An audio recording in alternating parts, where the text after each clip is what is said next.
Hey, this is Mohal Joshi from Los Angeles, California. I follow Indian foreign policy and defense with a special focus on Asia. You can follow me on Twitter at Mohal Joshi. Hey, this is Kishor from Bengaluru in India. I am an international relations expert specializing in global security, conflict resolution, and international negotiation. My focus areas include peace building and digital diplomacy. You can find me on Twitter at Veggie Diplomat. Hello and welcome to episode 25 of India Rising Strategic Affairs Conversations with Mohal and Kishor, a show in which we analyze the happenings from around the world and their impact on India. In today's episode, we focus solely on US President Donald Trump's two-day visit to India and its implications on India. This was President Trump's first visit to India happening during the fourth and final year of his presidency, planned as a return visit for Prime Minister Modi's own visit to the US in September 2019. So let's look at what were the prime expectations prior to the trip. First of all was the visuals. We all know that the Prime Minister Modi's visit to the US in September, in which Howdy Modi was a marquee event, was a grand spectacle, and India had to reciprocate and invite Trump back to India, and Trump had accepted India's invitation, and it needed to be seen as to how would the visuals pan out. And on the eve of the trip, Trump had also told that India doesn't treat us well, but I like Narendra Modi a lot. So this kind of set it up. Basically, everyone was eager to find out how the trip would go about. The other major issue or the other major expectation was trade in itself. US and India now, the joint trade is approximately $160 billion, and India enjoys a good trade surplus of $21 billion, although it is coming down year on year. US and India have been at loggerheads when it comes to trade right from the beginning of Trump presidency, and we'll explain about that a little later. Trump has made the tariffs imposed by India on certain commodities imported from the US a very big deal. So this was another sticking point that people wanted to have some clarity on. And the other other primary focus was on energy needs. India, as a developing economy, has quite a big energy bill, and US is emerging as a significant supplier of oil and gas to India, and it needed to be seen as to how these two countries would guarantee their own energy needs. Mohal? Yeah, so another area was defense and homeland security. So there has been increasing cooperation on counterterrorism. Also on the defense front, Kishore, I think over the last decade, from practically very low numbers, the defense amount of defense hardware that has been purchased by India has grown by leaps and bounds to Indeed. around 20 billion. After we count for the recent deal for the Apache, the 6-4 Apache helicopters, and the new deal for the 24 MH-60 Romeo Right. helicopters. Also pending is the deal which has been given the green light on the Indian side, but the final terms haven't been worked out. Is the NASAMS anti-missile system to protect like high value installations around the national capital of Delhi. Another topic which would be on the cards was going to be like regional security in Afghanistan. Now, impending the deal on the 29th February, which was just signed a couple of days ago between the US and Afghanistan, has had India worried. Now, the US wants to end its one of the longest wars it has been involved in, like the 19-year-old war in Afghanistan, and take its troops back home. In this regard, it wants a peace deal with Afghanistan and hence wants its allies, including India, to do more to ensure a peaceful Afghanistan. Now, to this effect, the US is ready to hand over Afghanistan to the Taliban or let whatever its fate may be, Now, the Indians, on the other hand, want the Afghan government to decide if it wants to talk to the Taliban, pretty much as an intra-Afghan dialogue to settle their disputes on a way forward. One more interesting impact was the looming US presidential elections. So now, as you know, that the US is going to the polls in November of this year, where Trump is looking for a second term. Now, some have speculated that the growing closeness between Prime Minister Modi and President Trump also is to reach political dividends in the US.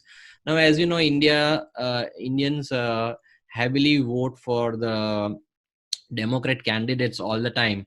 As per some data that was shared by Tanvi Madan, it was reported that only 14% of the electorate went for Donald Trump in his election versus Hillary Clinton in 2016.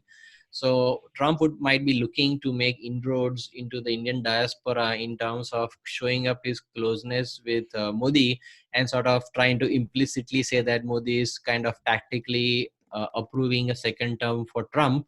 And one of the centerpieces, which was like the Howdy Modi event in Houston last year, and now the event in Ahmedabad in less than a year. So also on top of that, we have to mention that there has been more partisanship than before in like not only India but also the US.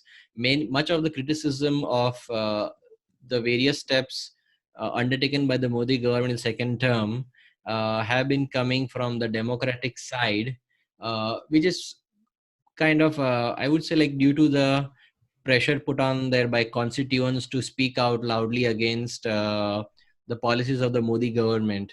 So there is also like a small election angle. I mean, granted, the US, the Indian diaspora is just 1% of the population, so it cannot like significantly, even if a large number in theory shift to Trump, it wouldn't swing the election completely in his favor. Agreed. But is looking to maybe chip away at the deficits against the Democrats, which has been historically very high. Kishor? Yeah. So these were the primary expectations coming in prior to the trip, and people wanted to know how the entire trip would also pan out. But basically, I think we need to take a couple of steps back and try to understand how the Indo-US ties have panned out. Mohal, you want to talk about how US presidents have visited India? Yeah. So interestingly, like over the 70 years of independence or 70 plus, this has only been the 8th visit ever by a serving US president to India. So, I mean, I just go chronologically through all the visits. So the first visit was by President Eisenhower in 1959, followed by 10 years later by Nixon in 69, and then by President Carter in 78. After that, I mean, due to the friction in the India-US ties and the growing closeness with the erstwhile Soviet Union, there was a huge gap of 22 years before President Clinton, towards the end of his second term, did visit India in 2000. Those visits after that, there were much shorter period where in 2006, President George W. Bush visited and Obama visited twice to his credit in 2010 and in 2015. So this clearly shows that there were 5 presidential after like there were being like four visits in the first let's say maybe around 50 odd years. In the by the turn of this century, there have been like 1, 2, 3, 4 and a fifth visit in less than 20 years. So that shows that the deepening of the relationship, and India ranks on top or near the top for every US president to make a visit going forward. Kishore? Indeed, indeed. I mean, these were back-to-back presidential visits. So we don't have any U.S. president not coming to India in the past 20 years. And that in Mhm. itself speaks a lot about the bilateral ties between India and the U.S. So I think one thing that we all need to realize is all IR and foreign policy watchers will need to hold on to their horses in declaring that Indo-US ties are facing tough times and that India is to blame for it. For example, when President Trump rejected India's invitation to be the chief guest during the Republic Day celebrations, it was said that India wasn't important enough for the US. And then again, when Trump's visit was announced, but it was also announced that the trade deal would not happen, it was again said that Trump's visit without trade deal meant nothing. And that is exactly what we are trying to analyze today in our episode. We'll try to analyze why Trump's visit was a big deal, and that sometimes analysts are actually wrong in telling that Indo-US ties are nothing but mere statements on paper. So yeah, so now let's focus on what actually happened on the trip. We'll pick one dimension at a time. We'll pick one aspect at a time. Mohal, you want to go first with defense? Yeah, so defenses has one of been the strong suits in the Indo-US relationship in the past few years. So what was signed was a combined 3.5 billion deal for 24 MH-60 helicopters, which will replace the India's obsolete seeking anti-submarine helicopters, and Mm-hmm. also six more AH-64 Apache attack helicopters for the Indian Army. So let me dwell a little bit more into these purchases. So India for a long time had a huge requirement for helicopters which could do search and rescue for its naval ships, frontline naval ships, and also combat, do anti-submarine warfare, a area where which was severely lacking. So this will help give a high potency to the anti-submarine warfare of the ships. Um, we know that the Chinese have been foraying into the Indian Ocean region for the past decade, and their frequency is increasing. And while on the surface fleet side, India is as good capabilities, but the anti-submarine warfare is slight one of, I wouldn't say like a super weakness, but a small weakness in the Indian Navy's arm. So this would help bolster up significantly the capabilities of the surface vessels in the domain of the anti-submarine realm. Also, the Apache helicopter deals, the earlier deals, there was some friction between who would control the Apache helicopters. Would they be used by the Indian Air Force or by the Indian Army? Now, I mean, as in many armies, like as a part of a joint doctrine, like ownership could be with either, or there could be a joint ownership. But there was a tussle, and in the end, it was decided that the first batch of helicopters would be given, the Indian Air Force would be given control. Now, afterwards, like the second batch, which is the six helicopters, are now going to the Indian Army. So hopefully in the future, and I mean, as I think Sneha's Alex Philip reported, that the cost was significantly higher for the same set of almost same set of helicopters, like because of the disputes between. So this is something maybe with the joint commands and the jointness that the CDS has been espousing, we can avoid a situation in the future where we just make two purchases and the cost has gone up significantly in the meanwhile. Coming back to the defense relationship, so like I mean, India and US has been growing closely. India had received last year the STA1, or the strategic trade authorization, where India can import technology up to the level of NATO allies. This is something even many of the US, the closest allies, I think, believe, like even like a country like South Korea doesn't have. um, Now the total purchases on the from the US stand at about like 18 billion, making it the second largest exporter to India.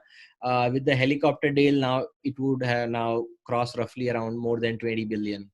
Now we have seen that, I mean, in the, I think Kishor, we did discuss in one of the previous episodes on the 2+2 meeting that Comcasa was signed, I believe like a couple of years ago, correct? Uh, Comcast, I think, was in 2016 or 2017, and then Lemoa was in 2018. Yeah, sorry. No, no. It's the other way around, Kishore. Like the Lemoa was signed during Correct. the early Right. terms Yes. of the Modi government, and then Lemoa was signed. Lemoa was signed like in 2016, and Comcasa was signed in 2018. So the Lemoa came third first. Right. foundational, yeah, and then the third foundational agreement, which is the BECA, which is the Basic Exchange and Cooperation Agreement, it's under review, and hopefully India can sign so we can complete the trifecta of all the three agreements with the United States. Right. And add to this, India did start the Tiger Triumph exercises, which were held last November.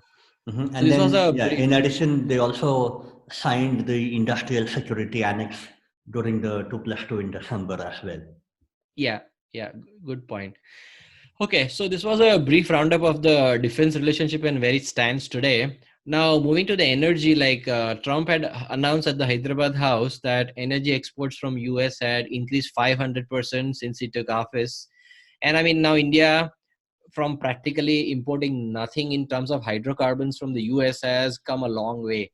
Now, India is now the fourth largest export destination for oil, the US oil, and also the fifth largest export destination for gas as per some reports. So there's a significant volume of US hydrocarbons coming to India. Kishore? Mm-hmm. Yeah, so that's about energy. I think let's move on and try to figure out what were the other dimensions which had quite a bit of focus. One thing, Mohal, which is not talked about much, and we would like our listeners to know about, is the Blue Dot Network, which is kind of a counter to Belt and Road Initiative of the Chinese. And the BDN, or the Blue Dot Network, aims to carry out infrastructure and development projects around the world with some kind of private investment and private partnerships. So BDN as a proposal, as a project, was discussed during the East Asia Summit in November, and it was taken up as a G7 initiative. And remember, Modi was invited to participate in the G7 as well by the French president. Mm-hmm. And then immediately after that, BDN was meant to have to address all the connectivity issues through sustainability and transparency, while also avoiding the debt trap for the recipient countries. So all the pluses that the BRI would provide would be provided by the Blue Dot network as well, all with also keeping in mind all the negatives that the BRI would bring in. The BDN would try to avoid these negatives. So this was one kind of a proposal, and the US budget also set up $60 billion for BDN. So BDN is quite a exciting prospect for recipient countries, whoever they may be. So President Trump kind of announced that India would also work closely with all these G7 countries in trying to figure out how to take PDN forward. So I think this gives India a very good high seat at the table, and it would kind of also allow India to put forth its perspective when it comes to global development and global initiatives. So Mm-hmm. that's about the BDN. The other thing was with regards to communication. We all know that the 5G network is becoming a big issue around the world, and the Chinese equipment manufacturer Huawei is kind of going active and trying to lure all countries, asking them to uh, take up Huawei and set up their infrastructure. But I think the US has told India clearly that it wants Indian help in building a 5G network, rather the other way around. It wants to help India in building a 5G network, which implies that the US has told India that they don't want India to have a Huawei-based infrastructure backbone network. Again, Trump said during the visit I quote him. During our visit, we discussed the importance of a secure 5G wireless network and the need for this emerging technology to be a tool for freedom, progress, prosperity, not to do anything where it could be even considered as a conduit for suppression and censorship, unquote. I think this was a major statement coming in from Trump, and clearly US has indicated that it does not want India to go the Huawei way. So India will have to, it needs to be seen as to how India would respond to the US overtures on this. But on the China front, though, this blunt statements coming in from Donald Trump were actually the highlight. So there was one more line coming in from Trump where he said, again I quote him, "There's all the difference in the world between a country that seeks to claim power through coercion, intimidation, aggression, and a country that seeks to grow by setting its people free and unleashing their dreams, and that's India." So Trump made the distinction very clear. He said that India's rise was without any intimidation, without any aggression, and it was helping the people realize and achieve their dreams. Whereas he bluntly pointed at China without naming China, that China's rise was through coercion, intimidation, and aggression. So this was a very direct and a blunt statement on China made by a sitting US president while in India. So, what happened thereafter in Beijing again was quite important. Global Times, a Chinese media outlet, which is basically a mouthpiece for the Chinese establishment, has taken note of Trump's visit and has now published an op-ed piece recommending to the Chinese government to take note of the evolving Indo-US bilateral ties. Now, this was with regards to China. But then the other thing that happened on the trip was the statements coming in from Donald Trump.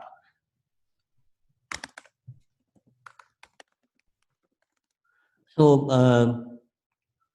what happened was something off the radar. It kind of came up a little later once Trump returned back. That he said, Donald Trump said that apparently Pakistani Prime Minister Imran Khan has been pressing on Kashmir mediation so much so that he has been making a nuisance. Now, mediation is not happening, and while there has been a certain level of accommodation with Pakistan, but that doesn't make anyone friend. So I think India, on its part, will choose to ignore some of Donald Trump's rants or deviations, especially when it comes to Kashmir, and especially when it doesn't suit the Indian perspective. But I think India will ignore all that and will instead focus only on the convergence. Mohal? Yes, so in the part of the global security, so Trump made a statement which was like kind of surprising, because I don't think Kishor he has alluded to the Quad ever before. So he said that PM Modi and I are revitalizing the Quad initiative with Australia and Japan for a free and Indo-Pacific. So this was music to the ears for the folks who have been pushing for the Quad to get more salience over the past few years. Oh, absolutely. Now, under the Trump presidency, the US administration has focused heavily on India, the Indian Ocean, and the larger region. In fact, in the US administration under Defense Secretary Jim Mattis under Trump, on May 30th, 2018, renamed the erstwhile Asia Pacific Command to the new name of Indo-Pacific Command. Now, this was a significant step which gave a greater importance to the geographical concept now known as Indo-Pacific between the two large nations of India and US. Now, at that time, some of the critics had pointed out that there were differing perceptions of where the western boundary of the Indo-Pacific lay. So in India's perception, it was the western boundary lay at the eastern shores of Africa, while for the US, I mean, as then Admiral Harry Harris had jokingly said, it lay from the western shores of US to the western shores of India. I mean, jokingly, what he referred to as from Hollywood to Bollywood. So this did bring up some kind of contention, and like critics were uh, eager to latch on to these differences. So the good part was that slowly but surely, like the US has aligned its definition of the Indo-Pacific, which matches up to the Indian definition of the Indo-Pacific, where it stretches all the way from like the west up to the eastern shores of Africa. So this would be a significant development in my opinion, like in the last few months, you know. Right, right. Okay, so this was all about what happened during the trip. Now let's also focus on what didn't happen. And there were quite a few expectations, but somehow things did not materialize. So one thing was nuclear energy, Mohal. This is something that we've been focusing on. We've been watching this space quite keenly. There was a bit of hype telling that there would be an impetus to the civil nuclear cooperation with a deal between Westinghouse and the Indian uh, nuclear power entity called the Nuclear Power Corporation of India Limited to build six 1,100 megawatt reactors in Andhra Pradesh. Somehow Mm-hmm. that did not happen. Somehow that deal did not go through. But somehow you and I both feel that we may not see good amount of civil nuclear cooperation in terms of lasting nuclear investments happening within India.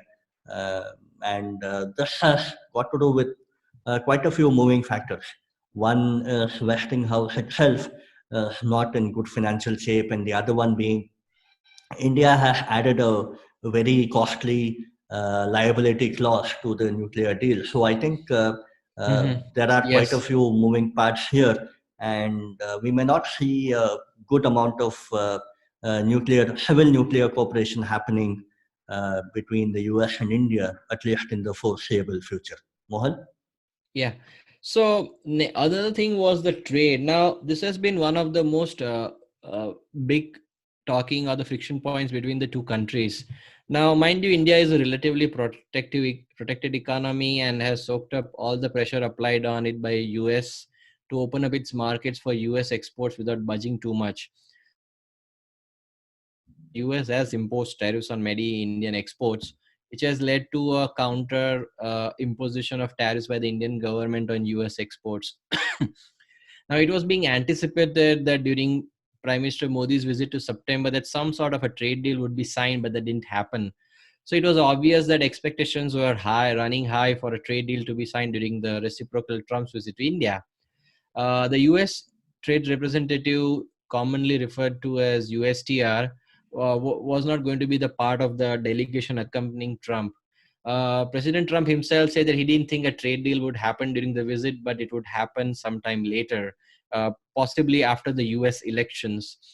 Now, he quoted saying that, like, we can have a trade deal with India, but I am really saving the big trade deal for later on. I don't know whether we will have it before the election, but we will have a very big deal with India, end quote. Trump said in Washington before he left. Now, Trump could have very well canceled the trip, emphasizing on the trade deal, but he chose to sidestep it and still visit India. Now, this shows that even for the US administration and the president himself, the trade issues are an irritant, but not necessarily a deal breaker, as many critics would say that any kind of friction in the trade would mean like a deterioration of ties, which is not the case. I think Right. it was well put by Jeff Smith, the scholar at like Heritage, that if it would result in, let's say, a Section 301 investigation being opened on India, then maybe there can be a talk of deterioration of ties. But I think that's a step way forward, and I don't think until the trade deal negotiations are completed, I don't see personally think that happening. So coming back to the issue at hand, I mean, this was echoed by the Indian Ministry of External Affairs, which sought to separate the visit from the pact. The MEA spokesman Ravish Kumar said that we do not want to rush into a deal, as the issues involved are complicated. Uh, and he further added that many decisions have the potential to impact people's lives and have long-term economic consequences. We do not want to create artificial deadlines. Now, one more impediment for the genuine trade deal between the two countries is the contradictory Make America Great Again, or MAGA, and the Make in India programs. Now, Trump's overall global strategy has been to reset the economic ties with other nations, including India, to the benefit of US. So many of the moves he makes will be seen as transactional in nature, which will rub the allies the wrong way. But make no mistake, like the trade disputes are not of Trump's making. I mean, many of these issues were, I think many people, Kishore, like what they forget is many of these issues were there even before Trump became president. It's not that Mhm. suddenly they appeared on like in November Right, right. 2016. But what with Trump is the distinction is that the same disputes come front and center and hog all the headlines. So for him, like his transactional nature means that he would want something on the trade deal where he would say, okay, there's an economic disparity in the imports and the exports, and we would like to balance it out. So because he makes it the forefront of any of his negotiations or what he says, he just suddenly captures a imagination of a lot of the people, you know. So Mhm. now, while the US expects India to purchase more from it, India on other hand will have to make its Make in India program, and also uh, as recent as Feb 1, India's Finance Minister Nirmala Sitharaman announced a slew of tariffs on purchases from outside to bolster the Make in India program. So eventually, there will have to be some hard compromises made on the others, on both sides. But for now, there isn't a uh, massive issue or a gulf which needs to be overcome. Hopefully, after the US elections, they can come to a finalized trade deal where maybe some of the concessions, in my personal opinion, maybe there might be some concessions which might not go down well with some of the US electorate, especially in the swing states where there's a lot of rural farmers. So maybe in the end, there would be some concessions which would they might not like, and Trump doesn't want to jeopardize his re-election. So maybe I'm just thinking they might be pushed to a later stage after the November elections, Kishore. Hmm, hmm, hmm. Okay, so what is a very major stumbling block in ironing out a trade deal? Why is it not happening? Believe it or not, it's not actually related to defense or any of the big budget items. Rather, it's actually related to pharmaceuticals. Now, as Aparna Pandey, and a scholar herself, explained in one of the interviews earlier in the month, India has a big generic pharma industry, and India has a very large number of people below the poverty line. So they like to keep their pharmaceutical products very low price so that they can cater to their constituencies. The pharma companies in the US, on the other hand, they don't like it. So I think the bilateral ties have evolved so well that both countries don't find the need to announce a big bang trade deal during a high profile visit. I think they kind of understand that the bilateral ties have evolved to such an extent, have reached such a high pedestal that the announcement of a trade deal does not make or break the overall bilateral ties. So I think that's very clear to everybody now. And this speaks volumes about the maturity of the bilateral ties.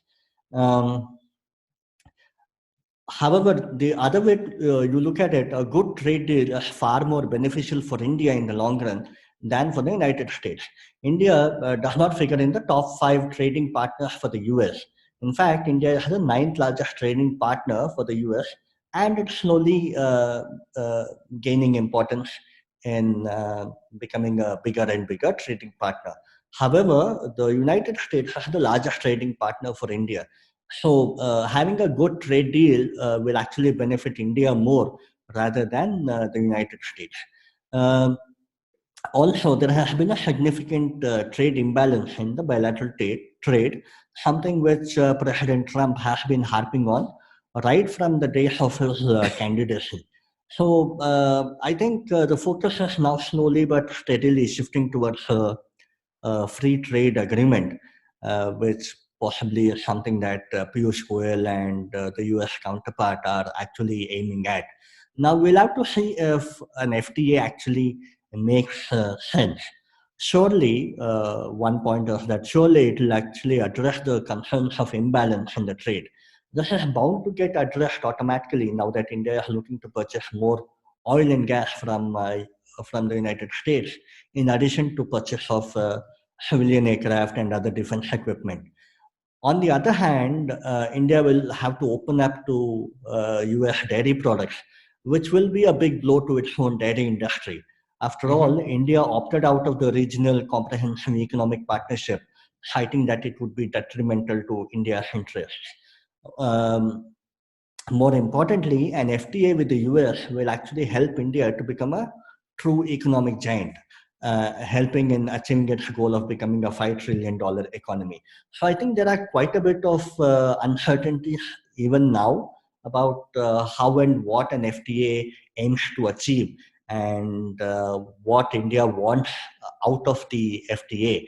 I think we still need to wait and watch this space to kind of understand where we are at the possibly at the end of the year when we try to when we are that much closer to an FTA being signed.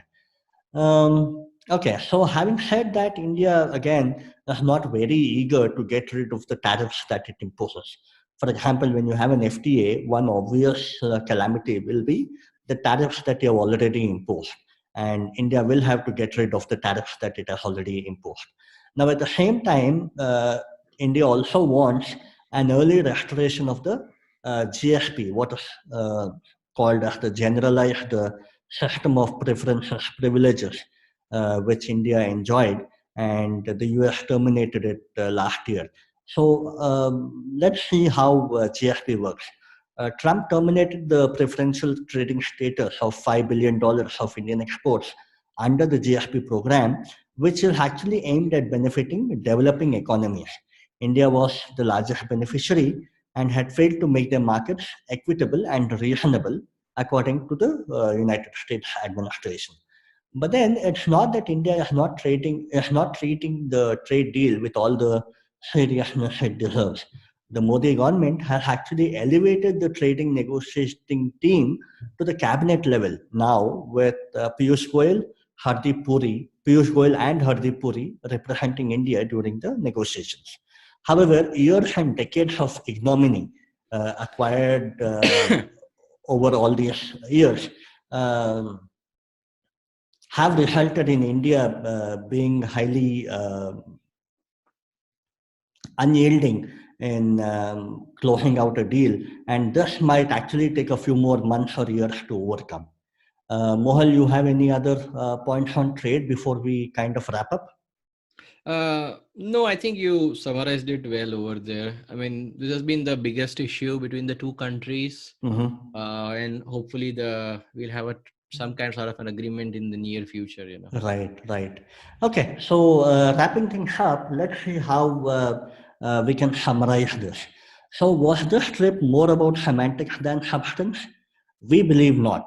We actually believe that even before the trip began, a US official was clear in pointing out that Trump's visit was a demonstration of the strong and enduring ties between the two countries, which are based on shared democratic traditions, strategic interests, and bonds between the two people. The official had also described the relationship between Trump and Modi as very close. In fact, the similar sentiments were echoed by Prime Minister Modi when he was addressing the mega Ahmedabad audience, when he said that this was actually a reflection of the people-to-people contacts that India and the US enjoy. Now, more than anything, this trip was all about continuity, a continuity in Indo-US relations, an acknowledgement by both countries of the strategic importance that the bilateral ties has. As I already mentioned, this was the fourth consecutive trip by a sitting US president, starting from Clinton. Mohal, you pointed it out. Starting from Clinton, then George Bush, then a couple of visits by Obama, and now with Donald Trump as well. Mohal? Yeah. So, in many ways, this trip has happened because of the strategic convergences, despite the differences that they have on trade and few other issues like Iran. Now, the main elephant in the room is like how to contain China and whether to engage with the Taliban on the issue of Afghanistan or not, which has also been another tricky situation. Now, as remarked by Ashley Tellis in a piece, I believe, in the uh, Foreign Affairs, he says that the 3 years into the Trump presidency, the strategic partnership with India that successfully cultivated as a silent bulwark against China hasn't just survived, it has flourished, end quote. So the two countries now call their partnership a comprehensive global strategic partnership, or like a CGSP, if you want to call it an acronym. So much that this trip has been highly uncharacteristic of President Trump. I mean, he, as you know, is a reluctant traveler to begin with. So for him to have such a short visit, that too halfway around the world, in itself was an achievement. Added to this, like how uh, we all know that he's very transactional in his dealings. Now, anyway, you look at it, the US didn't have anything major to show off as a takeaway from the trip. Maybe grant minus the 3.5 billion deal for the helicopters. Uh, so this again is highly unlike President Trump, as he likes to showcase his ability to strike deals. So on both counts, the trip was a major achievement, and a good step forward for bilateral ties. Now, is India leaning too much towards the US, or can this lead to India becoming a subservient state to the US foreign policy? What happens if US just cuts a deal tomorrow with China, like just how they're doing with Taliban? Now, India has always said that this is the age of the multipolar world, uh, and I think as the our external affairs minister Dr. Jaishankar, who was then the foreign secretary, mentioned that, like, we do like align issue based alignment. So it's not like India is going to go completely into one camp with the US camp, as many fear or suspect. uh, but, like, we are going to keep our options open by engaging with all of the powers across the world. Now, India believes and continues to believe that a multi-directional foreign policy is the way to go for the future. I mean, an example of how they're doing this would be, let's say, they're buying from Russia the S-400, they're keeping up with France, they're keeping up with Japan, and they're carrying out, I guess I lost count of how many trilaterals with members of the ASEAN, and the West, and the Australia and the other oceanic regions. So I mean, India is like engaged in multiple facets of diplomacy without ever to committing to any of the nations or the sides way too heavily. Mm-hmm. Mm-hmm. Yeah, I think Kishore? that's the uh, standout when it comes to Indian foreign policy, where they have kind of walked the tightrope, balancing Mm-hmm. with Mm-hmm. every major power around them, and I Mm-hmm. think that might help India in the long run as well. I think, and also that has been a characteristic of Indian foreign policy since like 1947. Granted, sometimes because of hostility shown by one of the superpowers, we might have leaned way towards one of them. But I think in today's world, where uh, we have to continue this 70 years of policy where we just engage with everyone without going completely into one camp, let's say by signing a NATO type of agreement, which some want but apparently won't make sense. Mm-hmm. So this will be the way forward, and hopefully Indian US ties can still grow. And I think US understands that India won't become a state similar to like a Japan or Australia, which is a defense agreement, but will still be a strategic partner in pushing against various challenges like China. Agree. Okay, so before we wind up this episode, let's switch our focus to recommendations. Mohal, you want to share anything that you read which is worth recommending? Yeah, so there were a couple of interviews that Jeff Smith, a scholar at Heritage Foundation, did. Like one was with Surya Gangadharan of Mm-hmm. Strategic News Global. And there's another interview he did. I can't recall like who was the.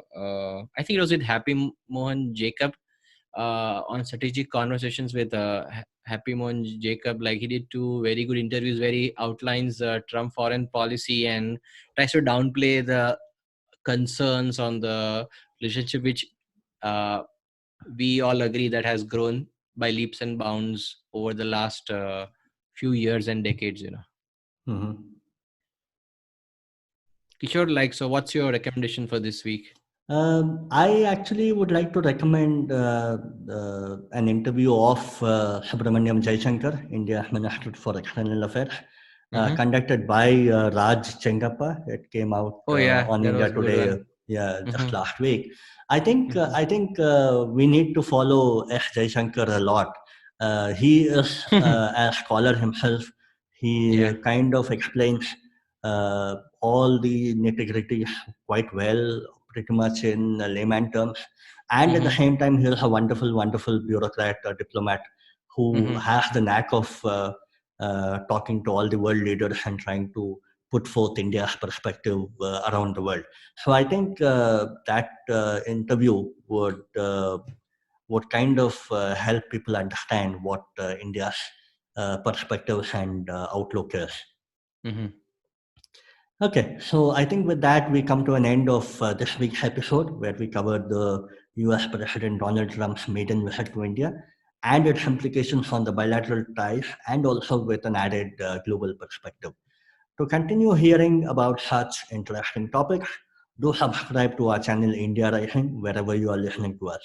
If you have not left us a review, we urge you to do so as it helps other listeners like you in finding us. We would also like to hear from you if you have any suggestions on any topics that you would like us to cover. Do remember that these topics should be directly related to Indian foreign policy. Until the next time, this is Mohal and Kishor signing off.